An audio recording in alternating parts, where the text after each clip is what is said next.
Bienvenue à Itumban, un village qui a été construit il y a des années par d'autres villageois. Et comme on le remarque, les maisons n'ont pas de cheminée. Mais pourquoi? Parce que les villageois ont peur du froid. D'ailleurs, il y a très peu d'ouverture aussi.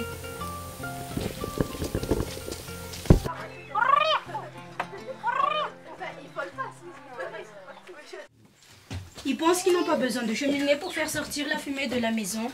Et ici, on cuit la nourriture avec le fatapère. Et plus traditionnellement, c'est avec le feu de bois. Et pourtant, certaines femmes ne supportent pas la fumée quand elles s'allument le feu.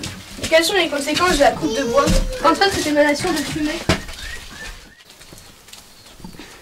Le bois de chauffe produit une fumée hautement toxique pour les yeux et pour le système respiratoire. Cette pratique est à l'origine de 11 000 décès par an et de nombreux problèmes comme l'insuffisance respiratoire et la déforestation. Ça veut dire quoi la déforestation? La déforestation signifie que la forêt disparaît petit à petit.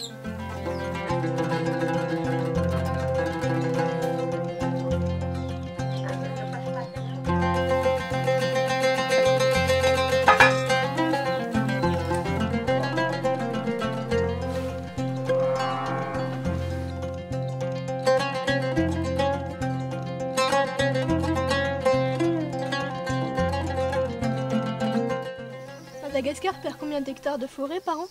D'après une étude récente de l'Agence nationale de l'environnement, les forêts naturelles de Madagascar perdent environ 36 000 hectares par an. La population malgache a quadruplé en un siècle et le bois est la source d'énergie à Madagascar, car c'est malheureusement un combustible économiquement viable. Mais pour combien de temps encore? Et à quel prix conservera-t-on une faune et une flore qui comptent parmi les joyaux de biodiversité mondiale? Un malgache consomme 1,2 m3 de bois par an pour la cuisson du repas, mais peu de solutions alternatives sont proposées. C'est ici que l'on va trouver la solution pour ne pas couper des arbres pour faire du charbon ou pour cuire la nourriture à la campagne. La solution est le biogaz.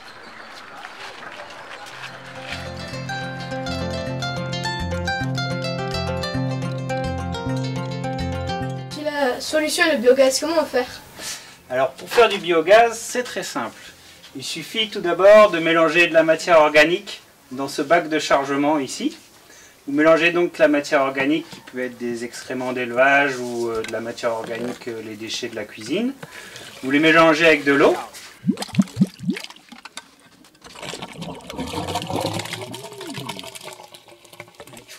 Ce mélange va partir donc dans cette grande cuve. Le mélange va fermenter et produire un gaz combustible qui va venir se stocker donc sous la bâche qui est représentée en bleu ici.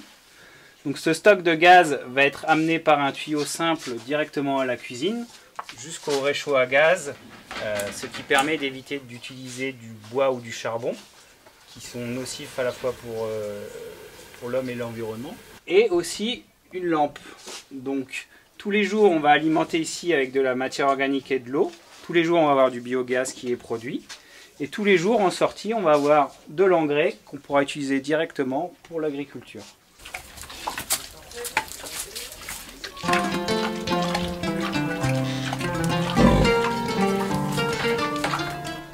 D'après ce que j'ai compris, le biogaz ne demande ni appareillage électronique ni batterie, mais d'un réservoir hermétique de 5 à 10 mètres qui s'appelle le biodigesteur.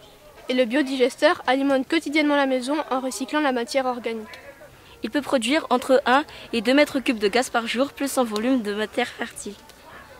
Aujourd'hui, 85% des foyers malgaches cuisent leurs repas au feu de bois ou au charbon de bois.